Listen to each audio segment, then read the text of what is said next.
Hello साथियों, मैं पंकज वैष्णव आप सभी का स्वागत करता हूं आज के इस सेशन में। आज के इस सेशन में हम बात करने वाले हैं 12th क्लास के भूगोल सब्जेक्ट का चैप्टर नंबर 15 जिसका नाम है जीवोम। और आज के इस सेशन में इस चैप्टर का पहला भाग समझने वाले हैं। तो सभी का स्वागत है आज के इस सेशन में। शुरू करते हैं और सबसे पहले समझते हैं ये जीवोम क्या होता है। जीवोम एक विशिष्ट प्रकार के भौगोलिक क्षेत्र होते हैं जिसमें विशिष्ट प्रकार की वनस्पति और विशिष्ट प्रकार के जीव जंतु मिलते हैं। उदाहरण के तौर पर जैसे मरुस्थल है, जैसे वन है, जंगल है। अगर मरुस्थल की हम बात करें तो मरुस्थल एक जीवोम है। इसमें विशेष प्रकार के प्राणी, अलग प्रकार के प्राणी मिलेंगे क्योंकि जलवायु भी अलग प्रकार की है। और यहां पर वनस्पति, पेड़ पौधे भी अलग प्रकार के मिलेंगे क्योंकि यहां की जलवायु अलग प्रकार की है। दूसरा जो उदाहरण देखा है वो है वन, जंगल। यहां अलग प्रकार के पेड़ पौधे होंगे, यहां पर अलग प्रकार के जीव जंतु मिलेंगे क्योंकि यहां की जलवायु बाकी भौगोलिक क्षेत्रों से, बाकी जीवों में से अलग है। तो जीवों को आसान भाषा में समझे तो एक विशिष्ट प्रकार के भौगोलिक क्षेत्र जिनमें विशिष्ट प्रकार के वनस्पति और विशिष्ट प्रकार के जीव जंतु देखने को मिलते हैं। तो जीवों को एक वृहत प्राकृतिक पारितंत्र के रूप में परिभाषित किया जा सकता है जिसमें हम पौधों और जानवरों के समुदाय के कुल संकलन का अध्ययन करते हैं। एक विशिष्ट क्षेत्र, एक विशिष्ट पारिस्थितिकी तंत्र जहां के हम विशेष प्रकार की वनस्पति और विशेष प्रकार के जीव जंतुओं के बारे में एक संकलित तौर पर, एक सामूहिक तौर पर अध्ययन करते हैं, वो जीवों वाला हिस्सा हो जाता है। हालांकि जीवों में पौधे और जीव प्राणी समुदाय दोनों ही सम्मिलित होते हैं, लेकिन साधारणतया एक जीवों को वहां की प्रमुख वनस्पति के आधार पर जाना जाता है और उसी के आधार पर उसका नामकरण किया जाता है। जैसा कि हमने बात की कि एक जीवों में जीव जंतु और पेड़ पौधे दोनों ही विशिष्ट प्रकार के होते हैं, लेकिन उस जीवोम का जो नामकरण है वो उसमें पाए जाने वाली वनस्पति और पेड़ पौधों के आधार पर किया जाएगा। देखते हैं जीवोम को प्रभावित करने वाले कारक कौन कौन से, वो कौन से कारण है जो कि किसी विशिष्ट प्रकार के जीव को बनने में इंपॉर्टेंट होते हैं। पहला कारण है दिन के प्रकाश और रात के अंधेरे की अवधि। मतलब दिन का प्रकाश कितना मिलता है किसी जगह पर और अंधेरा कितना मिलता है, उसके आधार पर वहां की वनस्पति और फिर जीव जंतु अलग प्रकार के होंगे। दूसरा कारक है औसत तापमान और ताप परिसर। उस जगह का तापमान कितना है और वहां का ताप परिसर कितना होता है, मतलब तापमान कितना ऊपर जाता है और तापमान कितना नीचे आता है, उसके बीच का अंतर कितना है। नेक्स्ट है वर्धन काल की अवधि। नेक्स्ट है वर्षण की कुल मात्रा, समय और तीव्रता। उस जगह पर बारिश कितनी ज्यादा होती है, कितनी तेज होती है और कितने समय के लिए होती है, उसके आधार पर उस जगह का जीव जंतु और वनस्पति तय होगी। नेक्स्ट है पवन का प्रवाह, उसकी गति, दिशा, अवधि और अंतराल। हवा किस तरह से बहती है, किस गति से बहती है, कितने देर के लिए बहती है, वो उस जगह की पेड़ पौधे और जीव जंतुओं के लिए एक इंपॉर्टेंट कारक साबित होता है। वहां मिट्टी कैसी है, ढाल ढलान कैसा है, अपवाह कैसा है, क्या नदियां साल भर बहती है या तेजी से बहती है, बहुत ज्यादा पानी लिए हुए बहती है, या फिर नदियां कभी कभी ही बहती है, उसमें पानी की कमी होती है। उस आधार पर भी वहां के विशिष्ट प्रकार के वनस्पति और पेड़ पौधे निर्धारित होते हैं। अन्य पौधे और पशु जातियां कैसी है, वो भी हर प्रकार के जीवों को प्रभावित करने वाले कारकों के अंतर्गत आती है। अब देखते हैं जीवों का वर्गीकरण कि जीवों को हम किस प्रकार से अलग अलग भागों में बांट सकते हैं। पहला तरीका है जलवायु के आधार पर। जीवों को बांटने का पहला आधार है जलवायु, कि उस जगह की जलवायु कैसी है। और जब हम इस फैक्टर की बात करते हैं, इस कारक की बात करते हैं, तो इसमें हम आर्द्रता की उपलब्धता पर ज्यादा ध्यान देते हैं कि वहां पर नमी कितनी है, आर्द्रता कितनी है। जहां आर्द्रता प्रचुर मात्रा में उपलब्ध होती है, अच्छी खासी मात्रा में आर्द्रता, नमी या पानी होता है, वहां वन जीवों की प्रधानता रहती है। भाई पानी होगा तो फिर वन ज्यादा उगेंगे, वन जीवों होगा। और जहां आर्द्रता कम होती है, पानी की कमी होती है, वहां पर मरुस्थलीय जीवों की प्रधानता रहती है। पानी नहीं है, आर्द्रता नहीं है, तो वहां पर कैसा जीवों बनेगा, मरुस्थलीय जीवों बनेगा, सूखा जीवों बनेगा। लेकिन प्रत्येक जीवों में तापमान की दशाएं भिन्न उच्चावचों और भिन्न अक्षांशों के मध्य भिन्न भिन्न होती है, लेकिन प्रत्येक जीवों में जो तापमान की दशा है वो पूरे ही जीवों में सेम नहीं रहती है। उसमें उच्चावच के आधार पर, मतलब पहाड़ है, पठार है, मैदान है, कैसा हिस्सा है, उसके आधार पर तापमान अलग होगा। और अक्षांश कौन से अक्षांश पर है, क्या वो 0 डिग्री अक्षांश के पास है या 90 डिग्री अक्षांश के पास है, उसके आधार पर तापमान भी भिन्न भिन्न होगा। तो इसीलिए इस वर्गीकरण के अनुसार जीवों के हम 4 प्रमुख प्रकार देख सकते हैं। इसके आधार पर हम जीवों के 4 प्रमुख प्रकार देखते हैं। कौन कौन से? वन जीवों, सवाना जीवों, घास भूमि जीवों और मरुस्थलीय जीवों। तो इस आधार पर हम जीवों के 4 प्रकार देख सकते हैं। जीवों का वर्गीकरण करने का दूसरा तरीका है जिसमें जलवायु के साथ साथ हम वनस्पति को भी आधार मानते हैं। वहां की जलवायु और वहां के पेड़ पौधे कैसे हैं उसके आधार पर भी हम जीवों का वर्गीकरण कर सकते हैं। जीवों का सबसे प्रमुख घटक होता है वहां की वनस्पति। किसी भी जगह के जीवों को देखने का क्या तरीका है? वहां की वनस्पति। हमने देखा था कि जीवों में विशिष्ट प्रकार के जीव जंतु और पेड़ पौधे दोनों मिलते हैं, लेकिन उस जीवों का जो नामकरण है वो वहां की वनस्पति पर आधार होता है, क्योंकि वनस्पति किसी भी जीवों का सबसे प्रमुख घटक होता है। तो क्योंकि वनस्पति और जलवायु का घनिष्ठ संबंध होता है, जैसी जलवायु होगी वैसा ही वनस्पति होगा। तो हम वनस्पति को इंपॉर्टेंट घटक मान रहे हैं, इसका मतलब हम जलवायु पर ज्यादा जोर दे रहे हैं। इसीलिए विश्व को जलवायु के अनुसार विभिन्न जीवों में बांटा जाता है। पूरी दुनिया को हम अलग अलग प्रकार के जीवों में बांट सकते हैं।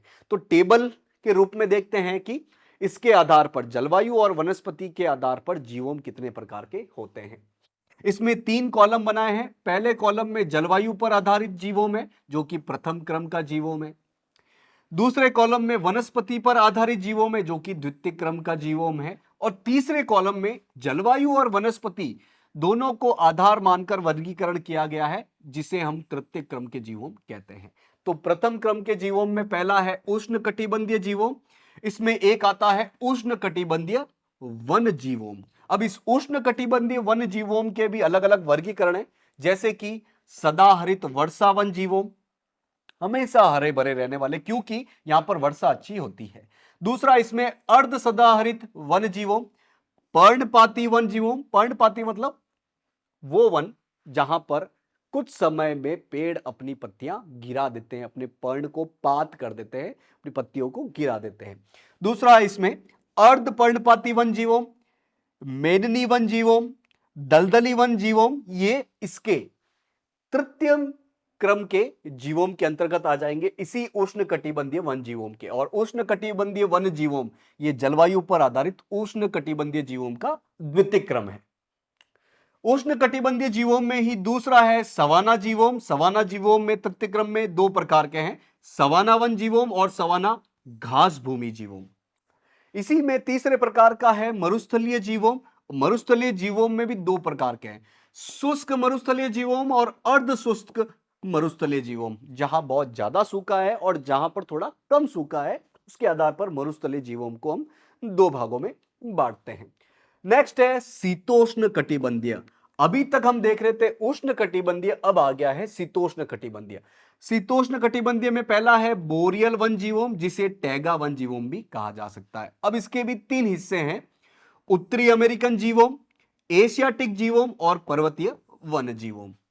शीतोष्ण कटिबंधीय जीवों के ही दूसरा हिस्सा है शीतोष्ण कटिबंधीय पर्णपाती वन जीवों, और इसके 2 हिस्से हैं, उत्तरी अमेरिकन जीवों और यूरोपियन जीवों। जलवायु के आधार पर, फिर वनस्पति के आधार पर, फिर जलवायु और वनस्पति दोनों का कॉम्बिनेशन करके हम जीवों को अलग अलग वर्गीकरण देख रहे हैं। शीतोष्ण कटिबंधीय में नेक्स्ट है शीतोष्ण कटिबंधीय घास भूमि जीवों, और इसके भी अलग अलग हिस्से आते हैं, जैसे कि सोवियत स्टेपी जीवों, उत्तरी अमेरिकन का प्रेरी जीवों और पैम्पास जीवों। शीतोष्ण कटिबंधीय का ही नेक्स्ट प्रकार है भूमध्य सागरीय जीवों, और इसके भी अलग अलग हिस्से हैं, ऑस्ट्रेलियन घास भूमि जीवों और दक्षिणी गोलार्ध जीवों। शीतोष्ण कटिबंधीय जीवों में ही नेक्स्ट है उष्ण शीतोष्ण जीवों, और नेक्स्ट है शीतोष्ण कटिबंधीय के बाद टुंड्रा जीवों। टुंड्रा जीवों के 2 हिस्से हैं, आर्कटिक टुंड्रा जीवों और अल्पाइन टुंड्रा जीवों। तो जलवायु और वनस्पति के आधार पर हम विश्व के जीवोम को अलग अलग हिस्सों में बांट सकते हैं, जीवोम के अलग अलग वर्गीकरण देख सकते हैं।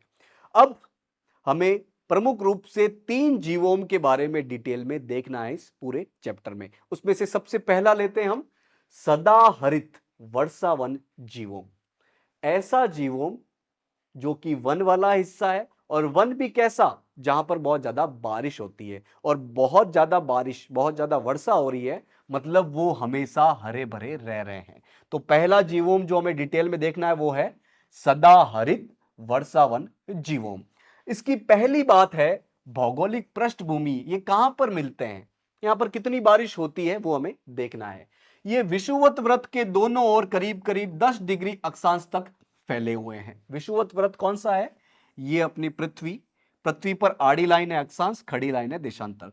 तो जो बीचों बीच वाली अक्षांश है, 0 डिग्री अक्षांश है, उसे बोला जाता है विषुवत या भूमध्य रेखा। तो इसके दोनों तरफ करीब करीब 10 डिग्री उत्तर की तरफ और 10 डिग्री दक्षिण की तरफ, इसके बीच में जो वन मिलेंगे वो है सदाहरित वर्षावन जीवोम। इसके अंतर्गत दक्षिणी अमेरिका की जो अमेजन बेसिन की निम्न भूमियां है वो आती है। विषुवतीय अफ्रीका का जो कांगो बेसिन है वो भी इसके अंतर्गत आता है। इसके अलावा दक्षिणी पूर्वी एशिया के जो द्वीप है, जिसमें सुमात्रा से लेकर न्यू गिनी तक के क्षेत्र इसके अंदर शामिल होते हैं। जो जो क्षेत्र इस विषुवत रेखा से 10 डिग्री ऊपर 10 डिग्री नीचे की तरफ आएंगे उसके ये मुख्य क्षेत्र सम्मिलित है, जैसे कि दक्षिण अमेरिका का अमेजन बेसिन की निम्न भूमियां, विषुवतीय अफ्रीका का कांगो बेसिन, और एशिया का ये जो दक्षिणी पूर्वी हिस्सा है जहां पर द्वीप आते हैं, इंडोनेशिया के अलग अलग द्वीप आते हैं, वो इसके अंतर्गत शामिल होते हैं। यहां पर साल भर तापमान ऊंचा रहता है, क्योंकि भूमध्य रेखा के आसपास वाला क्षेत्र है, तो तापमान आपको साल भर ऊंचा देखने को मिलेगा। वार्षिक ताप परिसर जो है वो 2 डिग्री सेल्सियस तक ही रहता है। साल भर यहां पर तापमान लगभग सेम रहता है, तो ताप परिसर ज्यादा नहीं मिलेगा। ताप परिसर मतलब कितना ज्यादा ठंडा होता है और कितना ज्यादा गर्म होता है। तो यहां पर लगभग साल भर ही सूर्य चमकता है, तो तापमान इतना ऊपर नीचे नहीं होता है।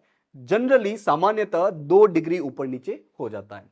ये जो दैनिक ताप परिसर है, मतलब हर दिन जो तापमान में चेंज है, वो वार्षिक ताप परिसर की अपेक्षा ज्यादा होता है। साल भर में तापमान में अंतर जो है वो कम है, और दैनिक ताप परिसर आपको ज्यादा देखने को मिलेगा।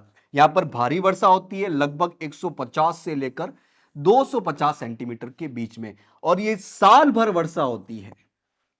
इसका नाम ही सदाहरित वर्षावन जीवों में, तो यहां पर लगभग साल भर वर्षा होती है। तो भारी वर्षा भी होती है 150 से लेकर 250 सेंटीमीटर के बीच में। ये जो है वो सम जलवायु वाला क्षेत्र है।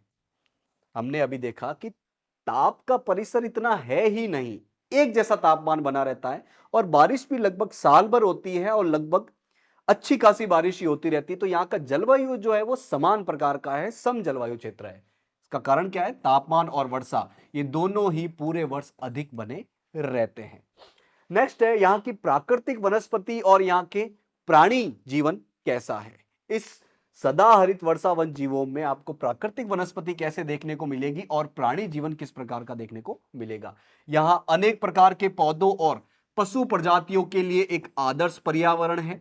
अच्छी खासी बारिश होती है, अच्छा खासा तापमान होता है, तो अलग प्रकार के वनस्पति और अलग अलग प्रकार के जीव जंतु के लिए आदर्श जगह है। 1 वर्ग किलोमीटर के क्षेत्र में ही पौधों की लगभग 1000 प्रजातियां मिल जाती है। अच्छी खासी बारिश, अच्छा खासा तापमान, तो कम क्षेत्र में ही आपको पौधों की बहुत सारी प्रजातियां देखने को मिल जाएगी। अधिकतर वृक्षों के जो तने हैं वो चिकने होते हैं, जो जड़ें हैं वो ज्यादा गहरी नहीं होती है, उथली होती है, ऊपर ही होती है, क्योंकि बारिश अच्छी खासी हो रही है, तो उनको जड़ों को नीचे जाने की जरूरत है ही नहीं। और पत्तियां जो होती है वो चौड़ी होती है और हमेशा हरी भरी बनी रहती है, क्योंकि ये सदाबहार सदा हरित वर्षावनी है। तो यहाँ की पत्तियां जो है वो सदाबहार हमेशा हरी भरी बनी रहती है। सदाहरित वर्षावनों के को हम 3 स्तरों में बांट सकते हैं। इन्हीं वन को हम 3 स्तर में बांट सकते हैं। 3 स्तर मतलब यहां पर कुछ पेड़ तो बहुत ऊपर होंगे, कुछ पेड़ मीडियम हाइट के मध्यम प्रकार के होंगे, और कुछ पौधे जो होंगे वो नीचे प्रकार के होंगे। तो ये पहला स्तर, ये दूसरा स्तर, ये तीसरा स्तर, इस प्रकार से इस क्षेत्र में वनस्पति देखने को मिलेगी। तो इसका पहला स्तर है छतरी वाला स्तर या सबसे ऊपरी स्तर। यहां पर वृक्ष लगभग 20 से 50 मीटर तक ऊंचे होते हैं। ये वाला जो पेड़ है वो 20 से 50 मीटर ऊपर हो सकता है। अधिकतर वृक्ष जो है वो कठोर लकड़ी के होते हैं। अधिकतर जो पेड़ पाए जाते हैं वो कठोर लकड़ी वाले होते हैं, जैसे कि इबोनी, महोगिनी, रोजवुड, सैंडलवुड, सिंकोना। ये इन 2-3 पेड़ों के नाम आप जरूर याद रखें। कहां पाए जाते हैं ये? सदाहरित वर्षावन जीवोम में। और उसमें भी सबसे ऊपर वाले स्तर, मतलब जो ऊंचे ऊंचे पेड़ है, जो सबसे ऊपरी स्तर है, उसके अंतर्गत ये आते हैं। बीच वाला स्तर है मध्यवर्ती भाग, या जिसे द्वितीय स्तर भी बोला जाता है। इसमें पेड़ थोड़ा अपेक्षाकृत कम हाइट के होते हैं, करीब 10 से 20 मीटर की हाइट होती है। इनमें सबसे फेमस है ताड़ का वृक्ष। इस वाले मध्यवर्ती भाग में अधिपादप और परजीवी पौधे भी मिल जाएंगे। नेक्स्ट है तीसरा या सबसे नीचे वाला स्तर, जिसमें वृक्षों की ऊंचाई धरातल से लगभग 10 मीटर या उससे भी कम होती है। इसमें आर्किड, पर्णान, जड़ी बूटी, केले, अननास, इस प्रकार के पेड़ देखने को मिल जाएंगे निम्न स्तर, तीसरे स्तर में। ऊंचे और चौड़ी पत्ती वाले जो घने वृक्ष है, उसके कारण सूर्य की रोशनी निम्न स्तर या धरातल तक नहीं पहुंच पाती है। हमने देखा कि सबसे ऊपर वाले पेड़ बहुत ऊपर है, उनकी पत्तियां बहुत चौड़ी है और वो इतने फैले हुए होते हैं कि सूर्य की रोशनी सबसे नीचे वाले स्तर तक या धरातल तक पहुंच ही नहीं पाती है। तो जो नीचे धरातल पे पेड़ पौधे हैं, उनका ग्रोथ थोड़ा कम होता है। तो इस स्तर पर प्रकाश संश्लेषण की प्रक्रिया कम होने के कारण पौधों की प्रजातियों की संख्या बहुत कम है। सबसे नीचे वाला जो स्तर है, वहां तक सूर्य की रोशनी पहुंच ही नहीं पा रही है, क्योंकि सबसे ऊपर वाले स्तर पर ही पेड़ सूर्य को रोशनी को ढक दे रहे हैं। तो नीचे वाले स्तर तक रोशनी नहीं पहुंच रही है, तो प्रकाश संश्लेषण हो नहीं पाएगा अच्छे से। और प्रकाश संश्लेषण की प्रक्रिया धीरे है या कम है, तो उन पौधों का विकास भी इतना हो नहीं पाएगा। तो सबसे नीचे वाले स्तर में आपको पौधों की प्रजातियां कम देखने को मिलेगी। इस जीवोम के कुछ महत्वपूर्ण प्राणी देख लेते हैं। जगुआर, लेमूर, ओरांगुटान, हाथी, मकाऊ तोता, शाखा लंबी, टूकन, ये इस क्षेत्र के, इस सदाहरित वर्षावन जीवोम के कुछ इंपॉर्टेंट प्राणी हैं। इसमें 2-3 नाम आप जरूर याद रखें। विषुवतीय क्षेत्रों के जलीय भाग जो है वो प्राणी जीवन में धनी है। ये जो विषुवत रेखा है, इसके आसपास यदि कहीं पानी मिलता है तो वहां पर प्राणी जीवन बहुत शानदार होगा। अलग अलग प्रकार के प्राणी देखने को मिलेंगे, जैसे कि कछुए हैं, घड़ियाल है, मछलियां हैं अलग अलग प्रकार की, मेंढक है, दरियाई घोड़े हैं, ये सब देखने को मिल जाएंगे। उष्णकटिबंधीय वर्षावनों में उत्पादकता विश्व के सभी प्रकार के जीवों में से सबसे अधिक है। जो उष्णकटिबंधीय वर्षावन है, जिसे हम सदाहरित वर्षावन भी कह सकते हैं, यहाँ की उत्पादकता बाकी सारे जीवों से बहुत ज्यादा है। क्यों नहीं होगी भाई? बारिश भी अच्छी खासी होती है, तापमान भी अच्छा खासा है, अलग अलग प्रकार की वनस्पतियां, जीव जंतु मिलते हैं। तो इस सदाहरित वर्षावन या फिर उष्णकटिबंधीय वर्षावन की उत्पादकता बहुत ज्यादा होती है। वर्षावन जीवों विश्व के कुल भौगोलिक क्षेत्रफल के केवल 13% भाग पर ही है।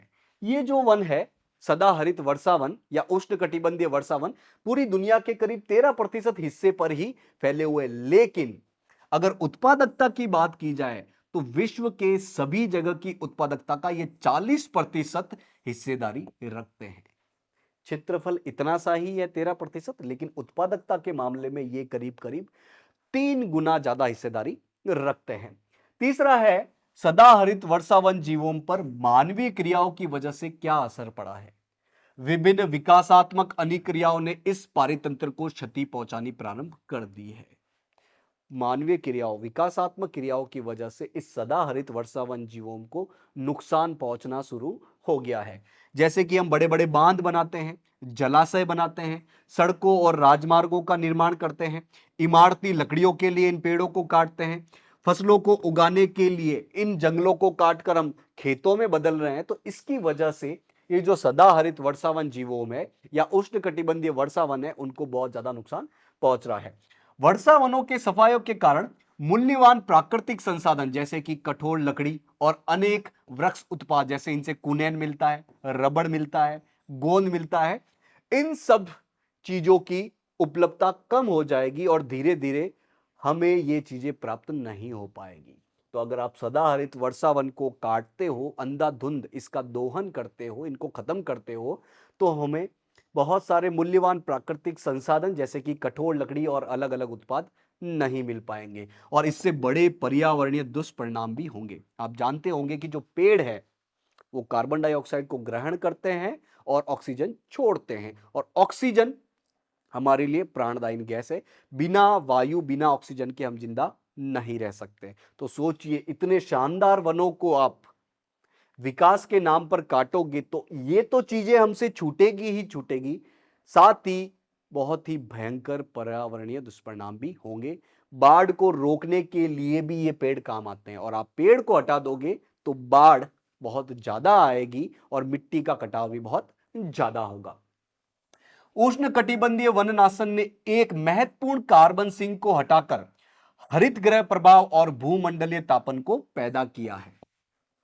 इन वनों का, सदाहरित वर्षा वन या उष्णकटिबंधीय वनों का कटाई की वजह से, इनके नाश की वजह से, चूंकि पेड़ कार्बन डाइऑक्साइड, कार्बन को अवशोषित करते हैं, तो अगर ज्यादा पेड़ होंगे तो ज्यादा से ज्यादा कार्बन ये लोग सिंक कर पाएंगे, पेड़ पौधे सिंक कर पाएंगे। और इनको आप काट दोगे तो फिर कार्बन कहां जाएगा? वायुमंडल में जाएगा, और वायुमंडल में जाकर ये हरित गृह प्रभाव करेगा, जिसे हम कहते हैं ग्रीन हाउस इफेक्ट। हरित गृह प्रभाव क्या होता है? मतलब सूर्य की रोशनी आ तो जाती है लेकिन जा नहीं पाती है, क्योंकि बहुत खतरनाक हरित गृह गैसें इनको ट्रैप कर लेती है, पकड़ लेती है, जिसकी वजह से भूमंडल का, अपने पृथ्वी का तापमान बढ़ने लगता है, जिसे हम कहते हैं ग्लोबल वार्मिंग। तो इन जंगलों की सफाई की वजह से, इन जंगलों को बड़े स्तर पर काटने की वजह से अपना कार्बन सिंक खत्म हो रहा है, हरित गृह प्रभाव बढ़ रहा है, और उसकी वजह से भूमंडलीय तापन भी बढ़ रहा है।